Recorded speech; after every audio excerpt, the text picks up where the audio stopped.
கார்போகேட்டியான். கார்போகேட்டியானுடைய other name பார்த்திங்க அப்படின்னு சொன்னால் கார்போனியம் அயான்ஸ். கார்பன் ப்ளஸ் சார்ஜோடு இருக்கிறது தான் கார்போகேட்டியான்ஸ். இதனுடைய ஜென்ரல் ஃபார்ம் பார்த்திங்க அப்படின்னு சொன்னால் ஒரு அல்கைல் குரூப்போட C+ இருக்குது, அதுக்கு பேர் கார்போகேட்டியான்ஸ். அடுத்தது இது வந்து sp2 ஹைப்ரிடேஷனில் இருக்கும். இதனுடைய ஷேப்பு, அதாவது C+னுடைய ஷேப் என்னவாக இருக்கும் அப்படின்னு சொன்னால் ட்ரைகோனல் பிளேனராக இருக்கும் அப்படின்னு சொல்கிறாங்க. இன்னொரு விஷயம், இந்த கார்போகேட்டியானில் இந்த p ஆர்பிட்டால் எம்டியாக இருக்கிறதால அது வந்து பார்த்தீங்கன்னா ஹைலி ரியாக்டிவாக இருக்கும். அப்போ ஏன் C+ ஹைலி ரியாக்டிவாக இருக்குது அப்படின்னு சொன்னால் அதனுடைய p ஆர்பிட்டால் எம்டியாக இருக்குது அப்படின்னு நம்ம ஈஸியாக அண்டர்ஸ்டாண்ட் பண்ணலாம்.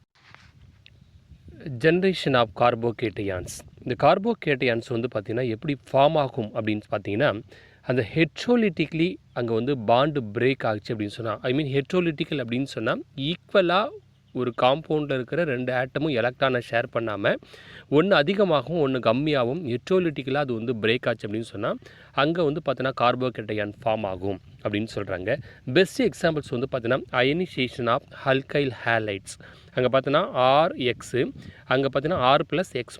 ஸோ R+ தான் C+ carbocations, X- excess electron. Generation of கார்போகேட்டையான்ஸில் நெக்ஸ்ட்டு புரோட்டனேஷன் ஆஃப் அல்கீன்ஸ். அல்கீனோட நீங்கள் புரோட்டனேஷன், அதாவது C+C அல்கீன் கூட H+ அப்படின்ற ஒரு புரோட்டானை நீங்கள் ஆட் பண்ணிங்க அப்படின்னு சொன்னால் நமக்கு டு கிவ் C+ கிடைக்கும். இது வந்து ஃபாலோ ஆஃப் மார்கோனிகாஃப் ரூல் அப்படின்னு சொல்கிறாங்க. Next loss of water from alcohol. ஆல்கஹாலோட நீங்கள் வந்து ஆல்கஹாலிருந்து வாட்டரை ரிமூவ் பண்ணிங்க அப்படின்னு சொன்னால் வாட்டர் H2Oவாக போயிடும். அதுக்கப்புறமா இந்த ஆல்கஹாலுடைய பங்கு குரூப்பே H2Oவாக போயிட்ட பிறகு அது HR+, C+ கார்போகேட்டையான்ஸ் ஃபார்ம் ஆகும். அப்போ protonation of alkenes, loss of water from ஆல்கஹாலில் நம்ம நெக்ஸ்ட்டு ஜென்ரேஷன் ஆஃப் கார்போகேட்டையானில் ரீஅரேஞ்ச்மெண்ட் ரியாக்ஷன் அப்படின்னு இருக்கு இல்லையா. இந்த ரீஅரேஞ்ச்மெண்ட் ரியாக்ஷனில் பார்த்திங்க அப்படின்னு சொன்னால் ஒரு ரியாக்டன்ட்லேருந்து ஹைட்ரைடை நம்ம ஷிஃப்ட் பண்ணுறது மூலிமாவோ இல்லை அப்படின்னு சொன்னால் அல்கைலை ஷிஃப்ட் பண்ணுறது மூலிமா நமக்கு ஈஸியான ஒரு மோர் ஸ்டேபிள் கார்போகேட்டையான நமக்கு ஃபார்ம் பண்ணும். ஸோ அப்போ நீங்கள் இந்த ரீஅரேஞ்ச்மெண்ட்லாம் வந்து பார்த்திங்க அப்படின்னு சொன்னால் ஹைட்ரைடை நீங்கள் ஷிஃப்ட் பண்ணாலோ அல்கைடை நீங்கள் ஷிஃப்ட் பண்ணாலோ அதிலிருந்து ஃபார்ம் ஆகிற கார்போகேட்டையான் பார்த்திங்க அப்படின்னு சொன்னால் மோர் ஸ்டேபிள். அப்போது உங்ககிட்ட வந்து கொஷின் கேட்பாங்க, ரீஅரேஞ்ச்மெண்ட்டில் கார்போகேட்டையான் எங்கெங்கெல்லாம் ஸ்டேபிளாக இருக்கும் அப்படின்னு சொன்னால் ஹைட்ரைட் ஷிஃப்ட். ஸ்டெபிலிட்டி ஆஃப் கார்போகேட்டையான்ஸ், அதாவது ஒரு கார்போகேட்டையான்ஸ் வந்து பார்த்தீங்கன்னா எவ்வளோ ஸ்டேபிளாக இருக்கும் அப்படின்றத நீங்கள் பிக்சரில் போட்டிருக்காங்க. அதாவது மெத்திலை விட ப்ரைமரியை விட செகண்டரியை வரைய டெர்ஷரியும் வந்து பார்த்திங்கன்னா ரொம்ப ஸ்டெபிலிட்டியாக இருக்கும். இதில் மெத்தில் அப்படின்றது CH, அதாவது ஒரே ஒரு கார்பன் மட்டும்தான், அதை தாண்டி வேறு எங்கேயும் இருக்காது. ப்ரைமரின்றது ஒரு CH3யோட ஒரு கார்பன் அட்டாச் ஆகிருக்கும். செகண்டரின்றது 2 CH3யோட ஒரு கார்பன் அட்டாச் ஆகிருக்கும். டெர்ஷரின்றது 3 CH3யோட ஒரு கார்பன் அட்டாச் ஆகிருக்கும். ஸோ அப்போ அந்த CH3உடைய கவுண்ட் இன்க்ரீஸ் ஆக அதனுடைய ஸ்டெபிலிட்டி இன்க்ரீஸ் ஆகும். அதுதான் stability of carbocation. So factors affecting ஸ்டெபிலிட்டியில் இண்டக்டிவ் எஃபெக்ட் அப்படின்னு நம்ம பார்க்கும்போது மெஜாரிட்டியாகவே ஒரு ஆர்கானிக் காம்பவுண்டில் பார்த்திங்க அப்படின்னு சொன்னால் மோர் அல்கைல் குரூப் இருந்துச்சு அப்படின்னு சொன்னால் அது வந்து எலக்ட்ரானை டொனேட் பண்ணும். ஸோ எலக்ட்ரானை டொனேட் பண்ணாலே ஆட்டோமேட்டிக்காக ஒரு மைனஸ் வெளியே போச்சுனாலே அங்கே என்ன ஆகும்னா ப்ளஸ் வந்து ஃபார்ம் ஆகும்.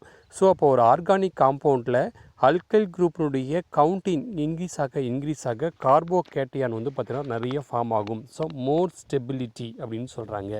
அப்போ ஈஸியாக நீங்கள் ஒரு ஆர்கானிக் ரியாக்ஷனில் ஒரு ஆர்கானிக் காம்பவுண்டில் CH3 அதிகமாக இருந்தால் C+ அதிகமாக இருக்கும்.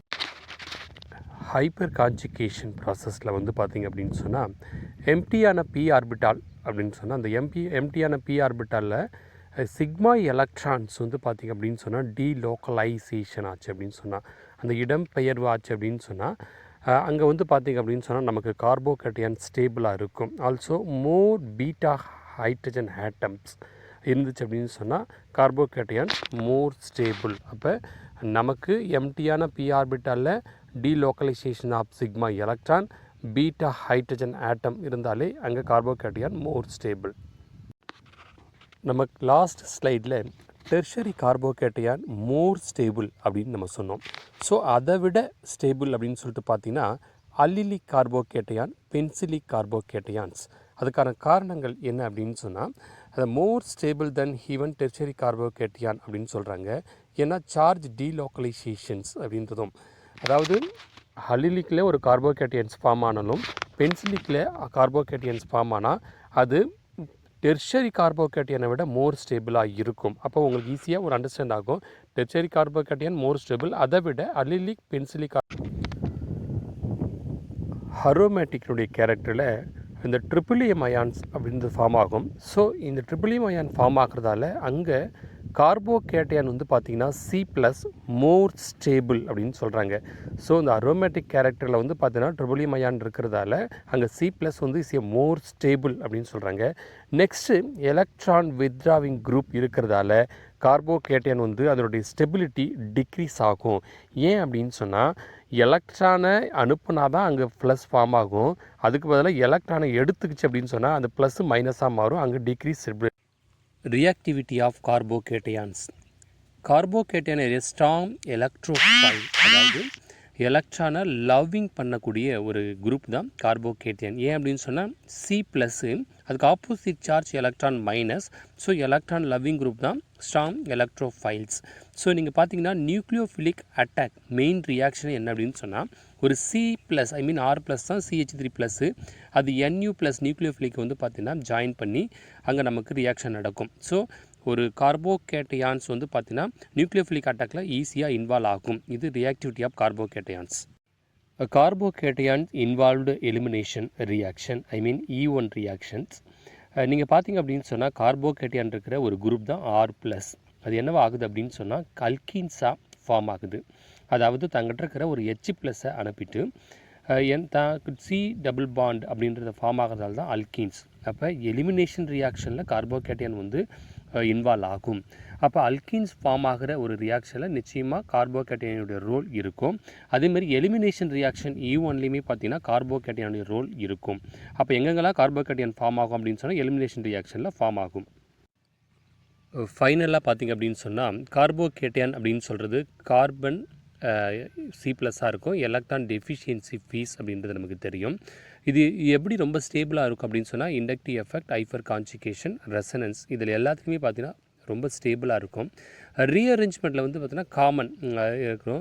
இது வந்து ரியாக்ட் யார் கூட பண்ணணும்னா எலக்ட்ரோஃபைல்ஸ். நம்ம ஆல்ரெடி பார்த்தோம். C+ வந்து பார்த்திங்கன்னு சொன்னால் Nu- தான் ஈஸியாக ரியாக்ஷனில் இன்வால்வ் ஆகும். ஸோ கார்போகேட்டையான் எலக்ட்ரான் டெஃபிஷியன்சி பீஸும் ஸ்டெபிலிட்டி வந்து யாரை டிபெண்ட் பண்ணியிருக்கும் அப்படின்னு சொன்னால் inductive effect, hyper conjugation and resonance.